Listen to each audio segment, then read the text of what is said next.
एक साइंटिस्ट ने दो ऐसी चीजें इन्वेंट की थी जिन्होंने हादसाती तौर पे न सिर्फ दुनिया में करोड़ों लोगों की जान ली बल्कि वो खुद भी इनका शिकार हो गया। इन साइंटिफिक इन्वेंशंस की वजह से जहां दो अलग अलग माहौलियाती तबाहियां हुई, वहीं इनकी वजह से इंसानों की इंटेलिजेंस काफी हद तक कम हो गई थी। और तो और दुनिया भर में क्राइम रेट भी इन्हीं इन्वेंशंस की वजह से बढ़ गया था। आखिर वो कौन सी इन्वेंशंस थी जिसकी वजह से होने वाली तबाही को आज तक नहीं भूला जा सका, और इनको बनाने वाला वो कौन शख्स था? इस दिलचस्प कहानी की शुरुआत 1908 में हुई थी, जब मिशिगन के शहर डिट्रॉइट में एक खातून अपनी गाड़ी ड्राइव करके कहीं जा रही थी। अचानक उसकी गाड़ी में कोई मसला हुआ और वो बीच रोड पे ही खड़ी हो गई। ये देखकर पास गुजरते हुए एक शख्स ने अपनी गाड़ी रोकी और उस खातून की मदद करना चाहिए। उस दौर में गाड़ियां सेल्फ लगाकर नहीं बल्कि एक हैंडल को घुमाकर स्टार्ट की जाती थी। इस हैंडल को घुमाने के लिए काफी जोर लगाना पड़ता था और ये काम किसी खातून के करने जैसा नहीं था। इसी वजह से वो शख्स आगे बढ़ा और उस खातून की गाड़ी को स्टार्ट करने की कोशिश की। गाड़ी तो स्टार्ट हो गई, लेकिन इंजन ने बैक फायर किया और वो क्रैंक हैंडल जोर से उस शख्स के जबड़े पर जा लगा। ये चोट इतनी गहरी थी कि कुछ ही दिनों के बाद उसकी मौत हो गई। ये शख्स बायरन कार्टर थे, जो खुद एक कार मैन्युफैक्चरिंग कंपनी के मालिक हुआ करते थे। क्रैंक हैंडल की वजह से ये कोई पहला हादसा नहीं था, लेकिन बायरन कार्टर की मौत ने ऑटोमोटिव इंडस्ट्री को एक गहरा सदमा पहुंचाया। उस वक्त कैडिलैक कार कंपनी के मालिक हेनरी लीलैंड थे, जो कि इस हादसे में मरने वाले बायरन कार्टर के गहरे दोस्त भी थे। अपने दोस्त की मौत पे हेनरी को इतना सदमा पहुंचा कि उन्होंने फैसला किया कि अब वो अपनी कैडिलैक कार्स में इस क्रैंक हैंडल से जान छुड़ा कर ही रहेंगे। हेनरी चाहते थे कि कोई ऐसा सिस्टम हो जो गाड़ी के इंजन को ऑटोमेटिक स्टार्ट करे, यानी उसके लिए किसी किस्म का जोर ना लगाना पड़े और वो बिल्कुल सेफ भी हो। इसी मकसद के लिए उन्होंने चार्ल्स केटरिंग को हायर कर लिया। 3 सालों की मेहनत के बाद 1911 में दुनिया की पहली क्रैंकलेस कार बनाई गई, जिसको कैडिलैक 30 का नाम दिया गया। कैडिलैक 30 न सिर्फ एक इलेक्ट्रिक स्टार्टर मोटर के जरिए बगैर जोर लगाए स्टार्ट होती थी, बल्कि ये दूसरी गाड़ियों से ज्यादा पावरफुल भी थी और ज्यादा तेज भी चल सकती थी। कैडिलैक 30 की ये एक बहुत बड़ी कामयाबी थी, जिसकी वजह से कंपनी की सेल्स में दुगना इजाफा भी देखा गया। लेकिन इन सब खूबियों के साथ साथ इसमें एक मसला भी था। मसला ये था कि इसका इंजन पुराने मॉडल की गाड़ियों से ज्यादा आवाज करता था, इतनी आवाज कि अक्सर लोगों को कानों पे हाथ रखना पड़ता था। अब नॉर्मली इंजन में एक सिलेंडर के अंदर पिस्टन लगा होता है। इस सिलेंडर के टॉप पर स्पार्क प्लग सिलेंडर के अंदर मौजूद फ्यूल और ऑक्सीजन के मिक्सचर में एक स्पार्क के जरिए आग लगाता है। आग लगने से सिलेंडर के अंदर गैस का प्रेशर बनता है और वो प्रेशर पिस्टन को नीचे की तरफ धकेलता है। कैडिलैक 30 में ज्यादा आवाज की वजह ये थी कि पिस्टन जब वापस ऊपर की तरफ जाता था तो फ्यूल और ऑक्सीजन का मिक्सचर कंप्रेस होते ही इसमें आग लग जाती थी, यानी इसमें स्पार्क प्लग के आग लगाने से पहले ही आग भड़क जाती थी। और यही वजह थी कि इसमें ये अजीब आवाज पैदा हो रही थी, जिसको इंजन नॉकिंग कहा जाता है। इंजन नॉकिंग की वजह से कैडिलैक 30 की फ्यूल कंजम्पशन भी काफी खराब थी, क्योंकि इंजन में फ्यूल और ऑक्सीजन का मिक्सचर अपने टाइम से पहले ही जल जाता था। इस मसले को हल करने के 2 तरीके थे। या तो पिस्टन का साइज छोटा किया जाए, लेकिन ऐसा करने से गाड़ी सेल्फ मोटर से स्टार्ट नहीं होगी, और दूसरा तरीका ये था कि फ्यूल को बदला जाए, यानी इसमें कोई ऐसे किस्म का फ्यूल डाला जाए जो कंप्रेस होने पर खुद ब खुद ना जले। मुख्तलिफ किस्म के फ्यूल्स कंप्रेस होने पर अलग अलग रवैया रखते हैं। जिन फ्यूल्स में हेप्टेन की मिकदार ज्यादा होती है वो प्रेशर पड़ते ही आग पकड़ लेते हैं। इस किस्म के फ्यूल्स को स्पार्क प्लग की जरूरत नहीं होती, जैसा कि डीजल इंजन में होता है। इसके बरक्स जिन फ्यूल में ऑक्टेन ज्यादा होता है उसमें उतना ज्यादा प्रेशर बर्दाश्त करने की सकत होती है, यानी हाई ऑक्टेन वाले फ्यूल्स में सिर्फ तब आग लगती है जब उनको डायरेक्ट स्पार्क लगता है। जब कैडिलैक 30 में ये मसला पेश आया था, उस दौर के फ्यूल में 50% ऑक्टेन होता था। कैडिलैक के मालिक हेनरी लीलैंड और चार्ल्स केटरिंग अब ये चाहते थे कि कोई ऐसा फ्यूल बनाया जाए जिसकी ऑक्टेन रेटिंग ज्यादा हो और वो नॉकिंग प्रोड्यूस ना करे, और इसी मकसद के लिए उन्होंने 27 साला इंजीनियर थॉमस मिडजली को हायर किया।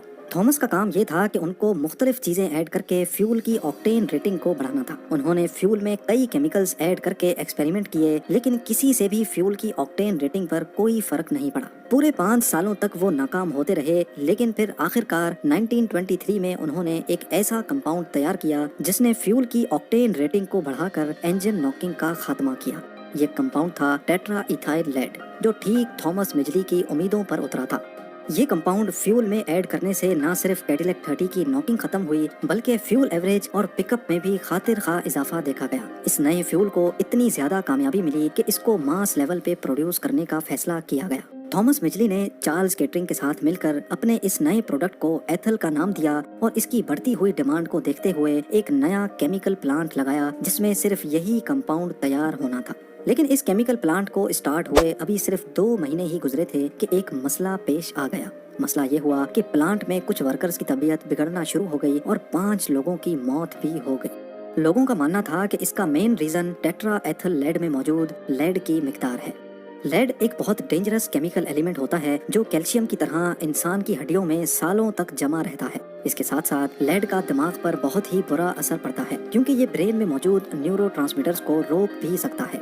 मीडिया ने इस बात पर काफी शोर मचाया, लेकिन असल में उनके पास इस बात का कोई सबूत नहीं था कि लेड की वजह से ही उन वर्कर्स की मौत हुई है, क्योंकि आखिरकार इस कंपाउंड में लेड की क्वांटिटी ना होने के बराबर ही थी। शक को उस वक्त के स्टैंडर्ड ऑयल के प्रेसिडेंट फ्रैंक ने जड़ से ही उखाड़ दिया जब उन्होंने ये कहा कि हम किसी भी ऐसी चीज को खत्म नहीं कर सकते जिसका हजारों लोगों को फायदा हो रहा है, और वो भी सिर्फ इस बिना पर कि हमें इस पे शक है।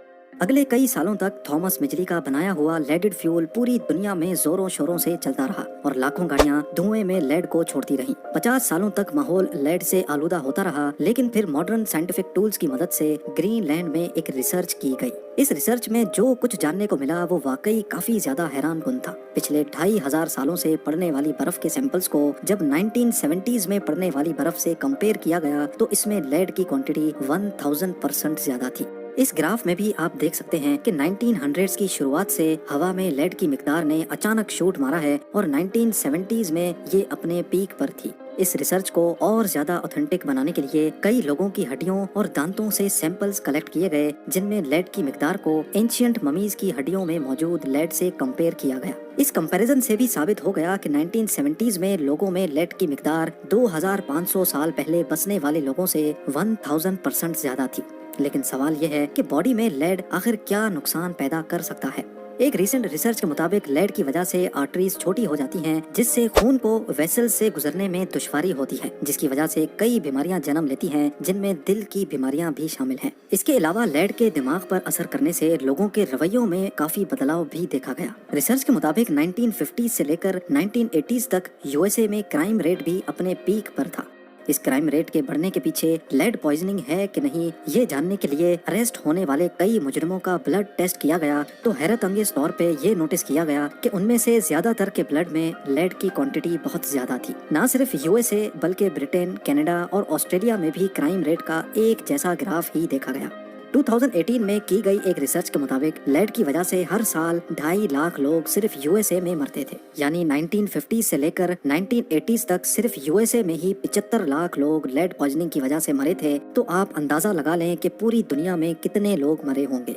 और ये सब थॉमस मिजली के पैदा किए हुए लेडेड फ्यूल की वजह से ही हुआ था। ये सिर्फ लेडेड फ्यूल ही नहीं था जो थॉमस मिजली की सबसे बड़ी गलती थी, बल्कि लेडेड फ्यूल की कामयाबी के बाद इनको एक और प्रोजेक्ट पे लगाया गया था। उस दौर में रेफ्रिजरेटर्स के अंदर ठंडा करने के लिए 2 बहुत ही टॉक्सिक गैसेस इस्तेमाल की जाती थी। थॉमस को ये प्रोजेक्ट दिया गया कि उनको एक ऐसी गैस तैयार करनी है जो ना ही फ्लेमेबल हो और ना ही जहरीली। थॉमस ने रेफ्रिजरेटर के लिए भी एक खास गैस तैयार की जिसको डाइफ्लोरोमीथेन का नाम दिया गया। इस गैस को मार्केट करने के लिए थॉमस ने सबके सामने रेफ्रिजरेटर की गैस अपनी लंग्स में भरी और उससे लोगों को जलती हुई मोमबत्ती बुझा कर दिखाई। थॉमस का एक्सपेरिमेंट एक बार फिर से कामयाब हो गया और इस गैस को भरपूर इस्तेमाल किया जाने लगा। लेकिन इस गैस में मसला ये था कि ये हवा से भी ज्यादा लाइट होती है और अगर इसको हवा में छोड़ा गया तो ये आसमान में जाकर अर्थ के स्ट्रेटोस्फेयर में रुक जाती है, जहाँ ये 50 से 100 सालों तक रहती है। अब मसला ये हुआ कि जब इस नई गैस को मास लेवल पे इस्तेमाल किया जाने लगा तो काफी गैस एटमॉस्फेयर में छोड़ी जाने लगी और ये गैस स्ट्रेटोस्फेयर में जाकर फंस गई और उसने अर्थ की ओजोन लेयर को आहिस्ता आहिस्ता डैमेज करना शुरू कर दिया। इस डैमेज की वजह से जो माहौलियाती तबाही हुई उसको आज तक हम फेस कर रहे हैं। इन तमाम रिसर्च और एविडेंस की बिना पर थॉमस मिजली के बनाए हुए लेडेड फ्यूल और रेफ्रिजरेटर गैस को परमानेंटली बैन करने का फैसला किया गया। 1986 में सबसे पहले जापान ने लेडेड फ्यूल को बैन करके अनलेडेड फ्यूल इंट्रोड्यूस करवाया और देखते ही देखते बाकी तमाम कंट्रीज ने भी लेडेड फ्यूल पर पाबंदी लगा दी। ये फैसला करने के बाद माहौल में लेड की क्वांटिटी भी कम होती दिखाई देने लगी। 1970s में पीक मारने के बाद अब वापस ग्राफ तेजी से नीचे की तरफ आ रहा है। थॉमस मिजली की रेफ्रिजरेटर गैस को भी बंद करने के बाद ये देखा गया कि ओजोन लेयर एक बार फिर से रिपेयर होना शुरू हो गई है। बेशक थॉमस मिजली को ये इल्म नहीं था कि उनकी ये 2 इजादात पूरी दुनिया को अपनी लपेट में ले लेंगी, लेकिन कई लोगों का मानना है कि अर्थ को जितना नुकसान थॉमस मिजली ने दिया है उतना किसी ने भी नहीं दिया।